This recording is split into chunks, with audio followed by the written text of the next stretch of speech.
Today on Top Gear Rearview, Jeff agrees with me. Yes! I agree. And I agree with Jeff. Yeah, I agree.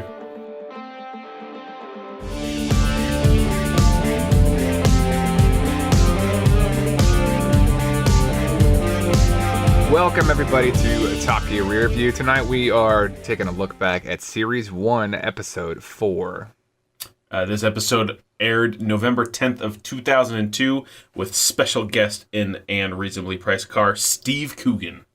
All right, and the segments we went through tonight, that was checking out the Aston Martin Vanquish, new at the time, and comparing it to one of its close rivals, the Ferrari 575M Maranello. Our Jason Daw, our used car analysis guy, goes back, looks at some of the different vintages of the Nissan Skyline. We do look at the new Bond cars.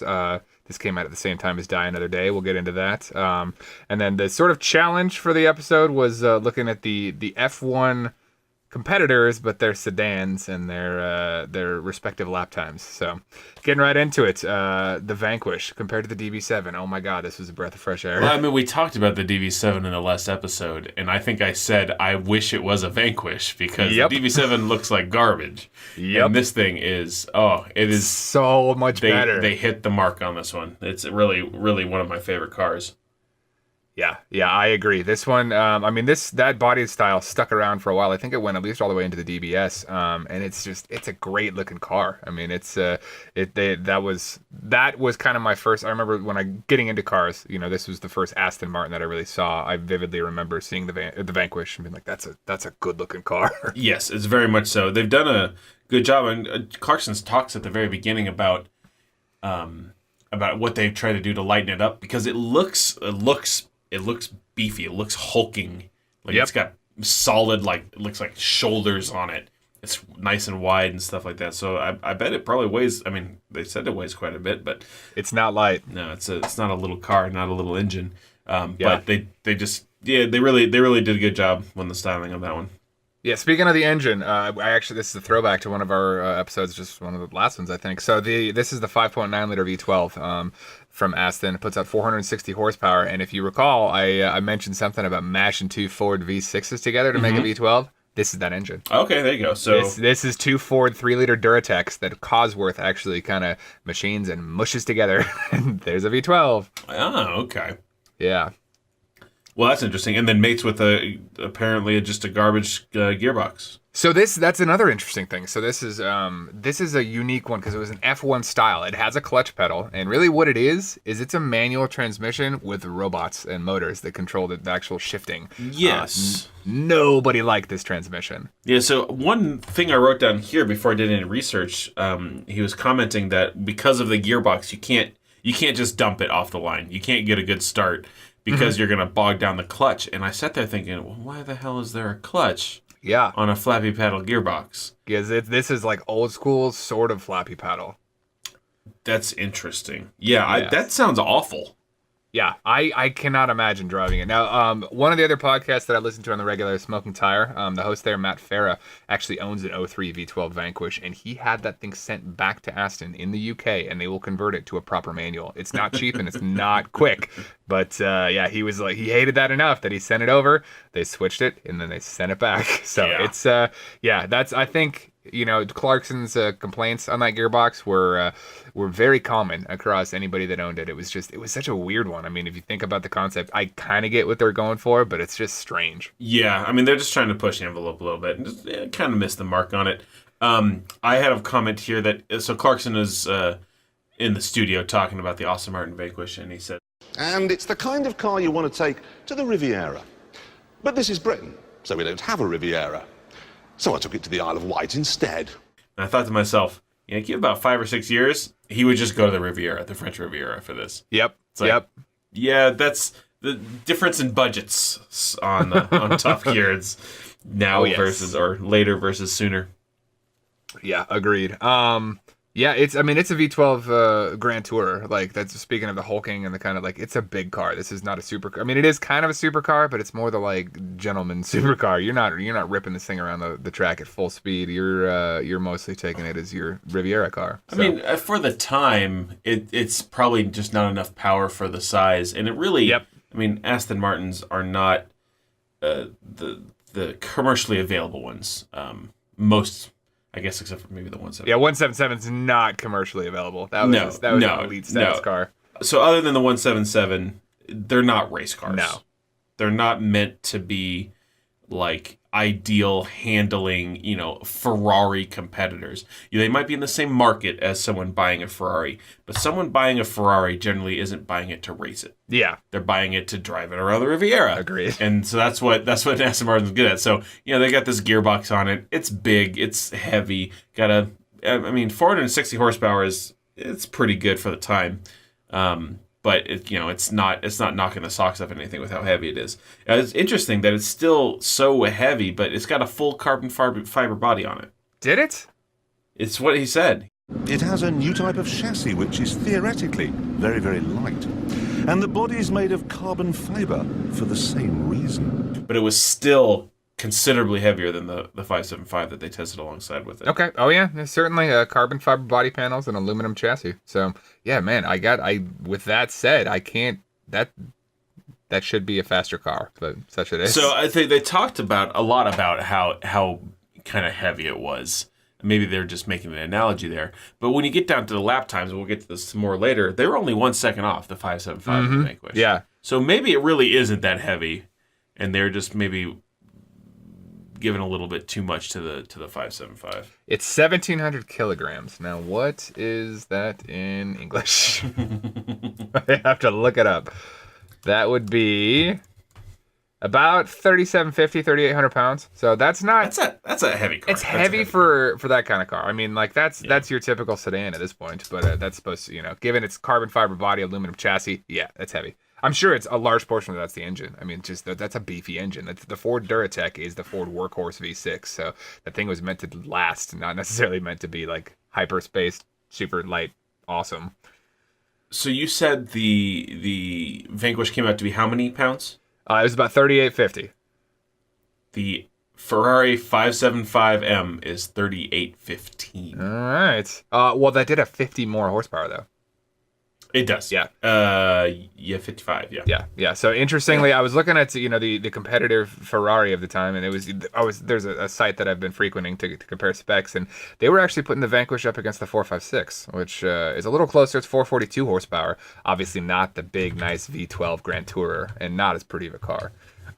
So I think with the weight being what it is, right around what the Ferrari was, and 50 horsepower less, not surprising that it was a second slower.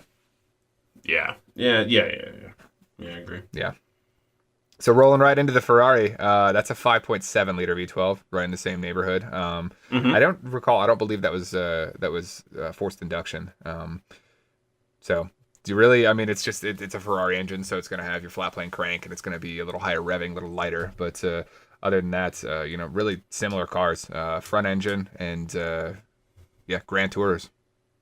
Yeah, I have to say, after sitting there and watching about 6 or 7 minutes of the Aston Martin going around, the Ferrari came on, and I was like, oh, it kind of looks like a Ferrari. Yeah. The Maranello was not my favorite looking car.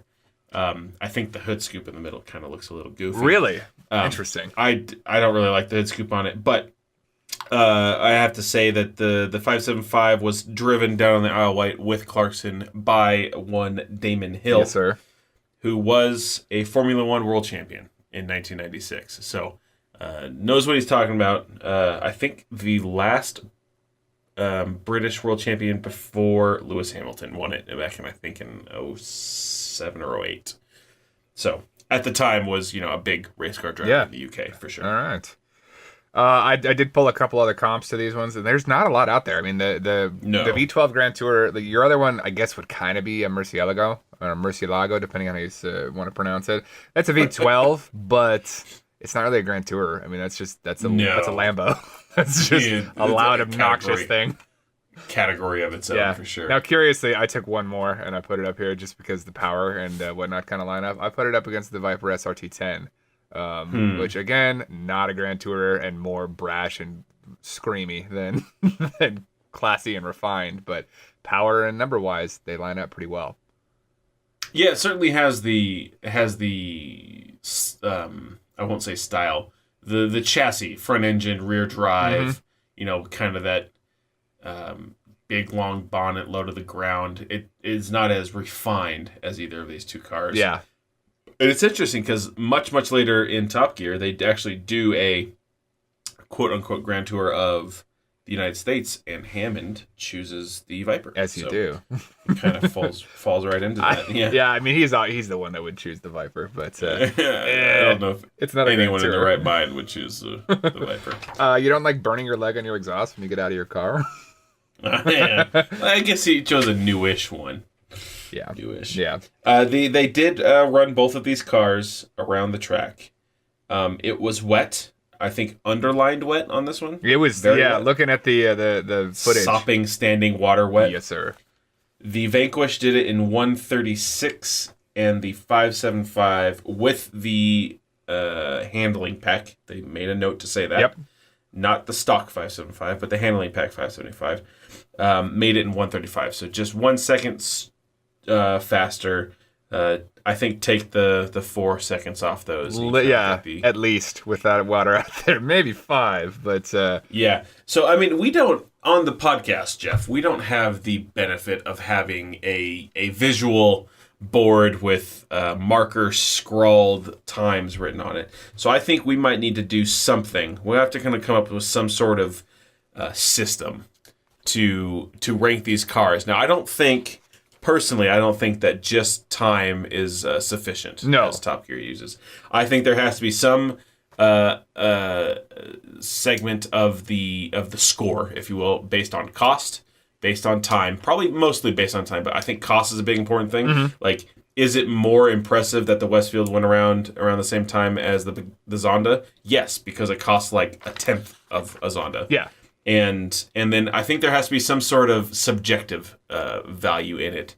And that's something that we can add to the cars. For sure. A sort of, if we would buy it sort of thing. Mm-hmm. So we need to come up with some sort of thing. Maybe we might debut it here in a couple weeks. Our on cool once we suss it out. What's that? Our on cool? No, I think it has to be, there's a subjective section to it, but I think it has to be a number. So every week when we get a new car, we add the time, the cost as tested or as close as we can figure out, and then our number, the Jeff and Brady factor. And then we put those all together, and then we'll have our list. All right. Desirability, maybe. That sounds fair. Yeah. So, the Vanquish went around 1 second slower than the 575. But in my mind, already in my scale here, the TGR scale, that's ahead.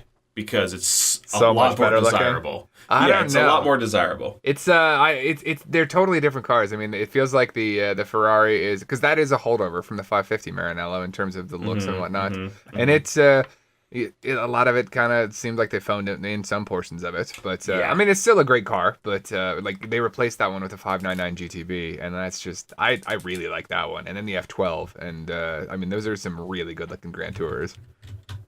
I think we're gonna have to get over the fact that there's gonna be different cars on this list. We're gonna have to compare an Evo with a Bentley Continental at some point. We're gonna have to make that comparison. As you do. We're gonna have to get across that threshold of saying, yes, I know the Vanquish and the 575. As far as cars on the Power Lap list goes, those are as close as you're gonna get. Mm-hmm. Now, curiously, I mean, if we're taking 4 seconds off the Vanquish. 132, that's only a second faster than a Focus RS, which is bonkers. Yeah, so that's exactly right. Now, you throw the cost factor in there. Oh, God. You could buy like 11 that Focus is Foci. Foci. That's right. So, yeah, I think it might be interesting. I think we might have to keep a running list, and we'll throw our factors in, and we'll give the Top Gear time, and then we'll give our number to it. And however we figure out how to do that, to normalize it or whatever, we'll have to figure that out. Deal. All right. So let's do a real quick thing. There was a quote-unquote second guest in this episode. It's Richard Burns, Yeah. Rally World Champion. He's there for like 3 seconds, and then they ship him outside, and then they throw some gravel on him. Yeah. Poor guy. I know. He's just there to talk about it. But there was one segment right before that where Clarkson had said, and I didn't do any research on this. I'm going to ask you, Jeff, if you know. Clarkson had said, people in F1 always say that the technology that's used in F1 trickles down, and you'll see it in the road cars in some amount of time, a decade or whatever it's going to be. Uh-huh. And he says that if that were true, then we'd all be driving around in 1988, McLarens driven by Ayrton Senna. And that's obviously not true. And he thinks... The only technology I can think of that Formula One has given us are those stupid gearboxes that we don't want anyway. Now, I've got a list just real quick. I actually watched this on the plane. I was in Austin, Texas this weekend. And I wrote down, I guess I wrote down gearboxes. So I wrote down 3 things.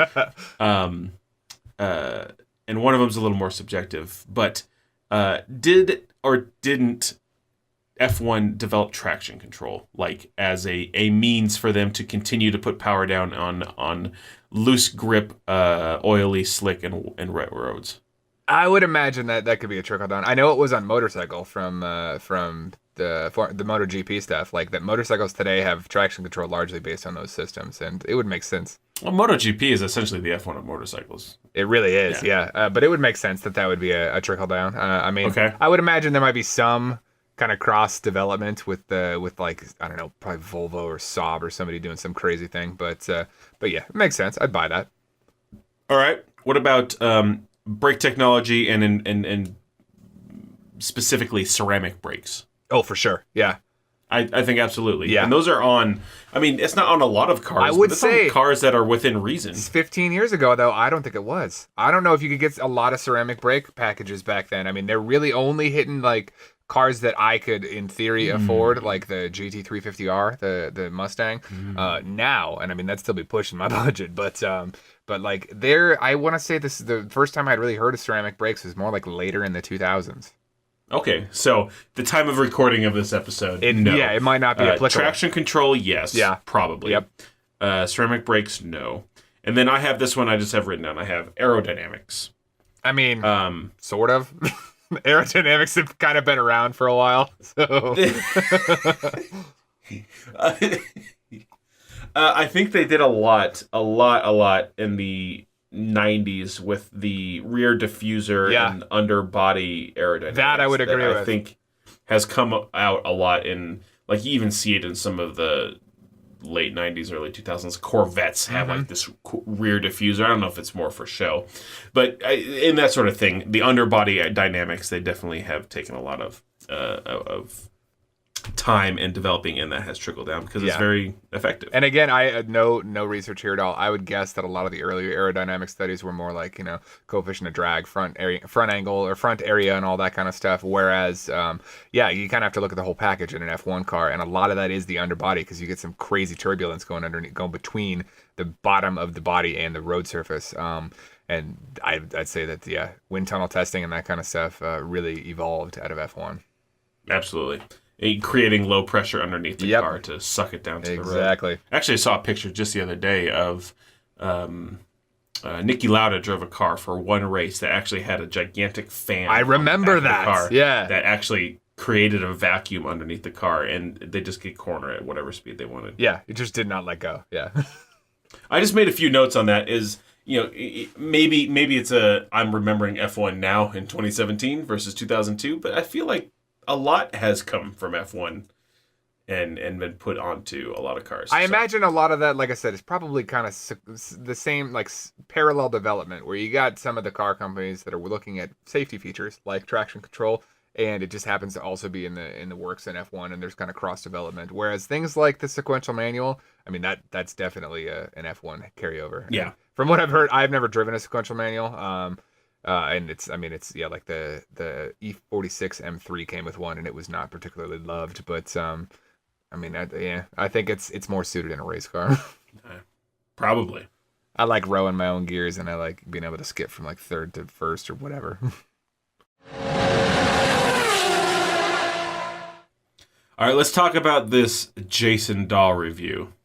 Okay, this was interesting because it was really putting like two things at odds for me. Because I'm not much a DAW fan at this point, but God, I love the Skyline.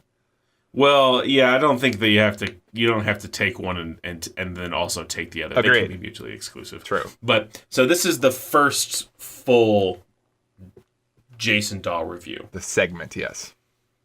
He's done his stupid aftermarket buyer's corner that I didn't even watch on the last episode. Like I just skipped through it. I'm not watching that. So he did a review of the Nissan Skyline, and I guess he did the 32, the 33, and the 34. So the GTR 32, 33, 34, as viewed through the lens of buying them aftermarket because they have stopped producing the R34 at that point. Yep. And they hadn't yet made the GTR, which is the R35. Yeah, I think that came. I'd have to check, but I think it was a few years later, and I don't know if that was really on anyone's radar yet.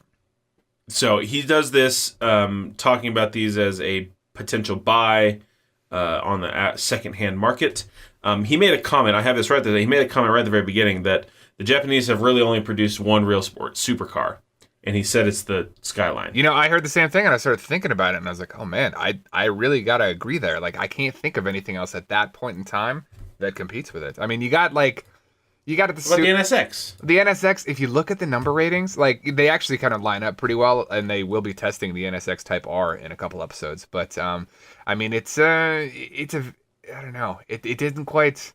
It didn't hit supercar, and honestly, the Skyline didn't either. But not 275 horsepower. That's the gentleman's agreement in Japan, where they say 275 horsepower, and then you dyno them, and they're like 360, and you're like, oh, well, something happened on the shipping, I guess. The Supra would be the other one. I mean, those were like the three kind of Halo cars. You could maybe throw in the 3000 GT from Mitsubishi, but it was always kind of a porker. So yeah. So I think you mean the Dodge Stealth. God, that was an ugly variant. But I mean, they're not supercars. None of those are. They're fun sports cars that have their own kind of niche, and all have really aged well. To this point, I would own any of those in a heartbeat. Save the 3000. I don't really want one of those, but no, the 3000. We're leaving that one off this week. Yeah, Supra, Skyline, NSX. Yeah, those are all very maybe nice RX-7 cars. Actually, if you want to throw in one more. Get a little weird with it, but yeah. Yeah, I mean, I kind of view the RX-7 in the same line as the Skyline. It's kind of this tuner's haven. For sure. Where it just has gobs of available power. Yeah. The interesting thing is, of the three, or of the four, I guess, if you're throwing the NSX in, there's the GTR, the Skyline, has some differential qualities. Like, it's always been all-wheel drive, and it's got the four-wheel steer. I mean, it's a technological masterpiece, and it was back then, and it still is with the GTR today. Yeah, it's true. I mean, and of those four cars, if we're talking about the Skyline, the NSX, the Supra, and the RX-7, the Supra, the Skyline, and the RX-7 look like just a saloon or a coupe, type of car. The NSX really looks like it should have been a Ferrari, for sure, like competitor, and it wasn't. And it almost doesn't even make the list of these four cars. And it is a was the NSX mid-engined? Yes. No. Yeah. Okay. So it's mid-engined. No, I think it was. Yeah, I got to confirm, but I'm 90% sure it is.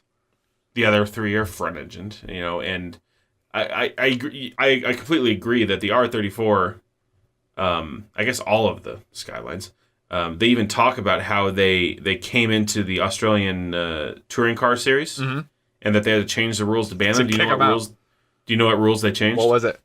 No all-wheel drive and no turbochargers. Oh man, those are really blanket wide rules to kill. Yeah, the Skyline. Damn. Like apparently no one else had all-wheel drive. That no I one might thought believe to do that. Like maybe no one had a turbo. The turbo's kind of surprising. Like that, I guess they all were probably supercharged. Yeah. In Australian, the Holdens and Fords and stuff. So that was So that's the RB26 in that engine, in that Skyline, and that was a holdover from the R32 and R33. They used the same variant all the way through. So it is a really good motor. It's a twin turbo V6 or straight six. I have to check. I think it's a straight six actually. And it's quite the motor. It's really a stout one. Yeah. Yeah, I mean, they definitely. There's a couple of things on here that makes me not think it's a supercar, but it really is. I guess they're all the quoted stats. 0 to 65.2. That's pretty good. 155 top speed. I assume that's like the Germans, where Limited. they limit it to 155, because that's obviously not true. Mm-hmm. I find it funny. He talked about how all these sensors are in the car, and that's still how the GTR is today. But Jason commented that it has. All of these are feeding into a 16-bit processor. And my comment next to that is, whoa! Man! I'm going to take something back. So the 3000 GT I kind of threw out. In terms of like functionality, that was a very computery car. And it had all-wheel steer. It had all-wheel drive. It had, I want to say that was a twin-turbo. I guess that's closer to the R34 than I thought. It was just so fat. It was just a heavy car that got in its own way. Yeah. It's not really the same class. No. So the are you familiar with the 25-year EPA import rule? So I'm familiar with it in the realm that at one point I really wanted a Defender. Yeah. And I still really want a Defender. Oh, they're coming around. But then I was like, oh, well, never mind. Well, I mean, they have North American spec Defenders. They never had North American spec Skylines. Well, North American spec Defenders cost like $80,000. Oh man, you got to keep it on and bring a trailer. I saw one go for $35,000 last week. $35,000. Yeah. Okay. Anyway, so the R32s have been, the first year of that one I believe was an 89, possibly an 88, but I think 89. So at this point, they've been actually coming into the U.S. For a few years on that 25-year rule. And they tend to usually end up around 20,000 all in to get one for you. That's of reasonable mileage, so less than 100,000 miles and decent shape. So that was kind of my point of reference. Now Dom mentioned that the price on the R34s was about 40,000 pounds used, and in today's dollar, that's over 80 U.S. dollars. So that's looking at what those are not available for imports for probably another 5 or 6 years, I believe. And I honestly think they're going to pull that kind of premium. There's such a demand for them.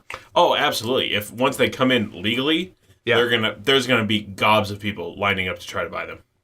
Yeah, it's so the R33 is kind of the like ugly stepchild. Nobody was a huge fan, at least nobody that I know has been a huge fan of the style. The R32, I like. It's it kind of is a good, fits the period well. The R33 was just not great, and the R34 is just a pretty car. So they're gonna pull some money. I commented here. I wrote down all the secondhand buyer things that Dog gave you that don't matter. I wrote down, I love the way the R34 looks. And a couple episodes ago, when they were doing the RS series from Ford, they had the Escort Cosworth in the showroom, and I think that looks very similar in style and body. And I like the way that one looks as well. I just commented that it looks a lot like the Escort Cosworth that they have from week 2. Now I gotta Google it. I can't remember what that one looks like. Okay, yeah, now I see what you're saying. It's got the similar style headlights. Yeah, it's a little more. I mean, it's got more of a tail to it. It's a little more trunk, but still, kind of a longer coupe. And yeah, I could see what you're getting at. Now, one thing you did mention is a 60,000 mile turbo life, which maybe for the time was normal, but I was like, that is nothing. That seems so low. Like, yeah, I know the turbos on the new EcoBoost, the 3.5 liter. Those have 150,000 mile life. Like, that's standard now. And like, I think all the WRX turbos and stuff, you expect at least 100 out of them. So 60 was a surprising number.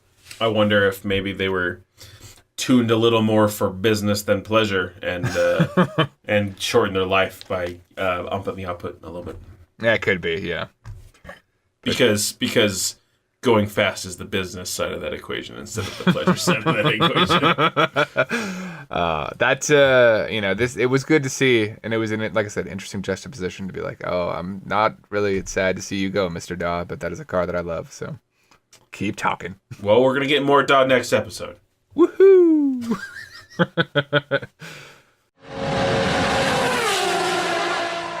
But they did, right after that, pull out the Bond cars. Let's talk about the Bond cars. They were pretty fun cars. So these were from, and you said it, these were from Die Another Day? Yes, sir. Now, I went back, because I was like, I vaguely remember this. I was never a fan of the Brosnan era films so much. But I was like, okay, I'll take a look, and I watched the trailer. And the two things that I noticed and that I wrote down were sweet ass hovercrafts and overt dick jokes. Well, I mean, that's about 75 to 80% of all Bond movies. There's It's true. A lot of hovercrafts in the Bond movies. I know. This is the Bond movie where they are fighting with North Korea. He's captured over there. They trade him for some other prisoners, and then he meets some diamond guy, and he goes to his ice palace or whatever in Iceland. It turns out the diamond guy is a North Korean guy, and they have a lot of car chases on ice. That's kind of the big car chase where the Bond cars come in. Is they're rolling around out on the ice sheets, and inside this ice hotel palace thing, and so the one thing that they commented, they had both the good guy, they had Bond's car, which is the Vanquish, obviously, and then they had the bad guy's car, which was the Jaguar XKR, and they commented they had studded tires. That was pretty much the most useful feature on both those cars. Yeah, I mean, if you're racing ice, like, it's sweet to have guns and bombs and stuff, but really, if you're like trying to catch somebody, just some traction would help. Yeah. A little sand or something. Sprinkle of sand before the tires. But I think they didn't really even talk about, I think one of the most interesting features of the Vanquish was that it could turn invisible. They didn't even talk about that, I guess, because I don't remember that. Yeah, it could totally turn invisible. Okay. It was like adaptive, like had a bunch of cameras and projected a screen on or whatever. But there's a bunch of times where he's got the car and he's inside of it and it's invisible, which is... Okay. And there's times where it doesn't work, but then it works right in the nick of time. It's really dramatic. Oh, it has to be. I only have a few comments on this, Jeff, and I'm going to get mine out of the way right away. On the XKR, one of the gadgets that they talk about is that it has keyless locking. And I wrote that. Yeah. I wrote down. Fancy. Hey, slow down there, Q. Let's not get too ahead of ourselves. No. Like, they've got rockets. This is in 1981. And exactly, studded tires, and a pop-up Gatling gun. Oh, and a little boop boop. Yeah, fancy. You got a fancy. key fob. Yeah. See you in 3 years. That's not even. I mean, like, honestly. So my parents had an O2 Maxima, and it had keyless entry. Yeah, that must have been a joke. That had to have been a joke. Yeah, they had to have. Yeah, we ran out of stuff to talk about on the Jaguar, so talk about it. It's got power windows. Yeah, I really did enjoy that they put a carbureted Ford V8 in the Aston. Yeah, I guess you're keeping it in the family at that point, but I was like, that has to be like the only carbureted Vanquish ever. Well, yeah, it's I mean, when you're trying to put in all those not that great looking missiles in the front, and the radar guided shotguns in the top. Yeah, the shotguns. It's like, why would you put shotguns on a car? It shoots missiles out of the sky. It's like that's what it was. It was it's like a missile defense system on that thing. Okay, fair enough. So you just get like, you got to wait till they're close. So you get a lot of shrapnel in the windshield and whatnot. Yeah. I did write down, this is the first like car related challenge that I recall, and I was stoked on that because they have their own, like, the one of the many running things is kind of like they each of them build up their own car and whatnot. And this was more of a team challenge, but they started it, I want to say it was with a Rover, right? It was a Rover. Yep. It'll go into the next episode, and they were trying to keep it to like 300 pounds, which is impressive. Including the car. Yeah. I mean, I buy cheap cars. I've never come close to that. Yeah. So it's they want to put a bunch of Bond gadgets into a Rover. Yep. And they ask for suggestions. They ask the audience to mail them suggestions. Which I was very confused by. Like within a week? Yeah, exactly. They'll talk about this in the next episode, which airs in 1 week, which means it's mostly already filmed, or at least partly already filmed, and mail has to take at least a day or two. I know, right? I mean, so I was, I don't know. Maybe they got crazy motivated mail people over there. The Royal Mail, man. But yeah, I thought about that, and then I really enjoyed that they stumbled all over their address. So, if you have got that or any other idea for our Bond car, write to us here at I've got a really good idea for your Bond car on the cheap. BBC Top Gear, White City, 201 Wood Lane, London. W12 7TS. So, like, mail us these things. We want to do this segment. I don't know where for you to mail this stuff. I don't know what. Here, we'll put something up in post. We'll just throw some crap up on the screen. Yeah, it's really interesting that you can definitely see how rough things are still at this stage. For sure. I am really looking forward to the next episode talking about this challenge. This is a fun one. Do you know who Steve Coogan is, Jeff? I recognize him, but I'm like 93% sure it was from Top Gear. Actually, you know what? Now that I think about it was from things like Hot Fuzz. And was it that one? Or was he in Shaun of the Dead? One of the two. He's been in a lot of British movies. He has been, but he's been in British movies and stuff that I've actually seen because they're actually kind of blockbusters. And there was at least one other one that I had seen where I recognized him enough that I was like, okay, I accept that you are a UK celebrity. Yeah, he's made now in 2017.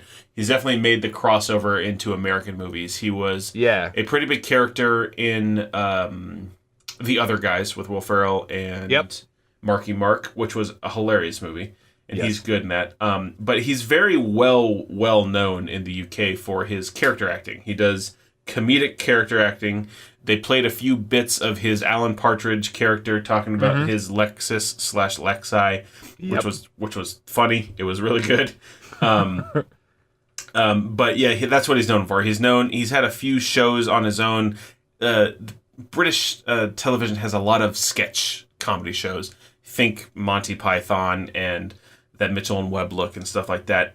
They've got a lot of those, and so he fits right in with just these characters, recurring characters that he brings back and does a sketch here or there for. But he's very famous with that. Okay. He was enough so that I definitely recognized him. So that was good. Now the segment itself, the going through the Volvo parts, having owned an old Volvo is like I have like almost no interest in this. Yeah. I mean, they still haven't gotten that part of the segment down. Nope. They did make a comment though. This is one of the times that they talked about a Ford car. I mean, I guess we have the Focus, but they talked about a Ford car that we did have in the U.S. as well. As they talked about the Ford Probe. And it's interesting to know that they sold 6,000 in 1 year, which seems like that'd be unbelievably low. Oh yeah, that seems like a month production. And then the next year they sold 2,400 after his character on one of his shows had it. So I just thought it was interesting that there was a Ford Probe. It's like, hey, we have that. Yeah, we know what that is. Yeah, there's a lot more of those sold here, I'm sure. Yeah. And I guess we'll just throw up there his lap time. There's not much else to say. I guess it was a relatively funny interview with all the comments. I wrote down very little, so okay. I don't know. Yeah, I've got 4 things. He did it in 1:53, but it was wet, so 1:49. Yeah, so not bad. He is faster than Clarkson. Back. Yeah, I want to say he's back at least once or twice more. I know he's back at least at one point to review a Ferrari with Clarkson. Yeah. Yep. So he sticks around. It's nice. It's good to see like a lot of these guys that have been around for a while, or like him and JK they were here early. So. Well, he's obviously a car guy. The one thing we just barely briefed on is they had a stack of Volvo parts out there, and he looked at them and he told you what Volvo they were from. One thing I will comment, he knows his Volvos, and 2, they just got a stack of 144 parts. Exactly. It was like we took apart a 144 that somebody left out in the parking lot. They're all just 144 parts.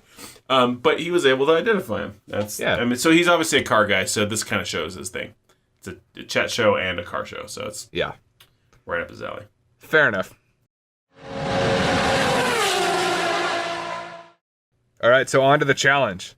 It was like the last 6 minutes of the episode. Yeah, and I was quite not a small sure. challenge. I did not remember at all this one. Like, I think I've seen most of these episodes, and this one I was like, this is new to me.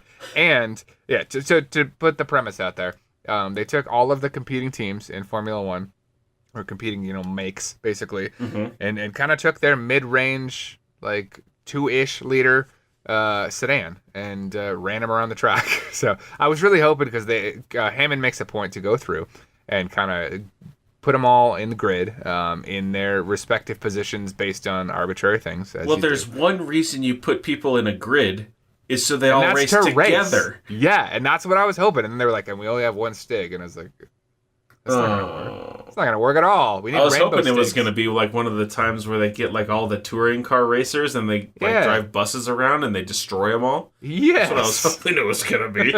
I agree. And and then they were like, oh, he's just going to run laps. And I was like, well, why did we go through that whole rigmarole then? I mean, I appreciate some of it and talking through it, but come on. Yeah. The interesting thing is, so I was, there. I don't remember all of the cars, but there was one that I wrote down, which is the Toyota Avensis, and it was like it looked like a Corolla, but not quite. And it's weird to me that they would have that level of like distinction between here and the UK, even though it's like they're small to medium 4-door car. See, I always thought that the UK also had Corollas. Right? Did they not? I don't know. I would assume so, but I guess I'm wrong. I know that they renamed some stuff. In terms of, they'll have, I've had cars where they're rebadged in different countries. And like the Miata, for instance, it's an MX-5 in the UK and it's a Unos in I think Japan or somewhere. But so maybe it's just a rebadge, but it looked different enough that it actually did look like a different car. It didn't look familiar. No. So. All right. Well, they put them all in this order for the starting line. They liked the Honda Accord, which is an Acura TSX here in the States. Mm-hmm. They didn't like the Toyota Avensis, which is a Corolla-sized car, I think. Sort of, yeah. Corolla with a different face. They were high on the Mondeo, which is a Contour, and the 3 Series, which is a 3 Series. That one translates over. They put the Jaguar X-Type right in the middle. Now, okay, interestingly about the Jaguar, a 2-liter V6. I was like, that is the smallest V6 I've ever heard of. It's interesting. The Jaguar X-Type, I actually looked this up for whatever reason in the next episode. The Jaguar X-Type built on the exact same chassis as the Ford Mondeo. I mean, all right. Just way heavier and apparently with a much smaller engine. 0 to 60 in 8.9. Not fast. I feel like I could run that, but probably wrong. You probably couldn't. 0 to 60 feet per minute. Never. So they put him in the start line for no reason whatsoever, so we're not even going to go over that. But then they ran around the track. So I made a prediction. I don't know if you had an idea. I did not. I didn't even write down times. I was kind of just, yeah. If you could honestly go back and think which one you thought would be the fastest, which one would you say? I would say BMW. All right, I guessed the BMW would be the fastest. And I think I said also the Honda Accord because I think it had one of the bigger engines. Okay. I said the Jaguar X-Type would be the slowest. Yeah. I wrote the slowest on that one. Yeah. The actual times, the BMW was the second fastest. The Honda Accord was, I guess because two people tied, was the fourth fastest. Only 1 second behind the BMW. The Jaguar was the slowest, which I think was obvious. But the Mondeo was the fastest by a lot. By like seconds. Right? Yeah. It was 5 seconds faster than its similar body type Jaguar and 2 seconds faster than both the Mercedes and the BMW. Interesting. Yeah. So I predicted that the BMW would be the fastest as well, and I was off. Now, so the Mondeo was the Contour here, and they did make a Contour SVT. I wonder if that was their special vehicle team, their fancy sort of RS, sort of ST. Not really, but at the time. So I wonder if some of that was, if it was like one of the higher spec cars that just had a better handling or something. You're going to have to put that in some sort of terms that relates it to the Taurus show. Is that similar in any way to the show? Kind of. The show was different. The show is its own awesome thing because it had, if I remember right, it was an aluminum Yamaha V8, and it was the coolest engine. And there's a guy right down the street from me that collects them. He's got three in He's like, got on 3 the street. shows? Yeah. Nice. And I remember, like, that was one of the first cars my dad was like, this is kind of a cool car. And, like, I looked into it more, and I was like, I agree. That is kind of a cool car. There was a guy in the CSU Car Club way back in the day that had a 500 horsepower show. Yeah. Conan O'Brien famously stood in Times Square with his show. Yeah. I can respect that. I mean, I've got no qualms with, a fast sedan. They are a fun way to get around town. So I'm going to do a little teaser. I mentioned that the Jaguar X-Type and the Ford Mondeo have the same chassis that they're built on. In the next episode, I'm going to talk a little bit more about that and why I think the current focuses and the focuses of the time and the Fiestas and Foci. stuff like that, the Fiestas and the Foci of the time were such good handling cars. And Okay. I have a theory, and it's probably not that much of a theory. It's probably just the way it is. But that will be in the next episode when we talk about. It was because they talk about the Jaguar X-Type, and they talk about how it's got this fancy unibody. Like, unibody? Oh, yeah, the lobster. Okay, so, yeah. So when we talk about the Jaguar X-Type in the next episode, I'll talk a bit about that. But that's all I have for today, man. I think that was the whole thing. That's about all I got, too. Poor Mr. Rally World Champion, Richard Burns. I know. They just shove him outside. Got burned. Just throw gravel in your face. Enjoy your day. Well, if you like the podcast, we are up on Apple Podcasts. Feel free to hop up there, rate and review us, and tell a friend. I think we're enjoying ourselves here. We poked into a couple subreddits last week to try to spread the word a little bit, but we like organic marketing. So if you're a fan, tell somebody else that might enjoy it. Yeah, please, if you feel that we deserve it, give us a subscription. It'd be really awesome if you gave us a review on iTunes. That really helps us out. And check us out on anywhere you get your podcasts. Tell your friends you can get them on any of your apps.